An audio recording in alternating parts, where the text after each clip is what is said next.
आज मंगलवार है, बाबू को बुखार है। अरे आज मंगलवार है, बाबू को बुखार है।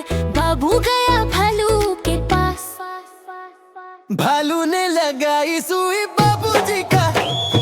आज बुधवार है, बाबू को जुकाम है। अरे आज बुधवार है, बाबू को जुकाम है।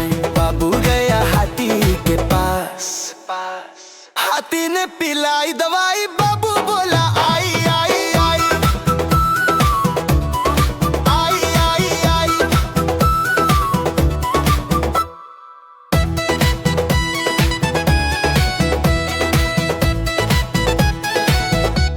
Hello, friends. Are you ready for adventure?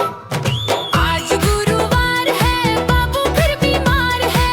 आज गुरुवार है, बाबू फिर बीमार है। आज गुरुवार है, बाबू फिर बीमार है। बाबू गया चूहे के पास, चूहे ने खिलाया चूरन। बाबू बोला धन धन धन धन। आज शुक्रवार है, ठीक हो बुखार है। अरे आज शुक्रवार है, ठीक हो बुखार है। बाबू भालू चूहा और हाथी सबने ही खाई मिठाई।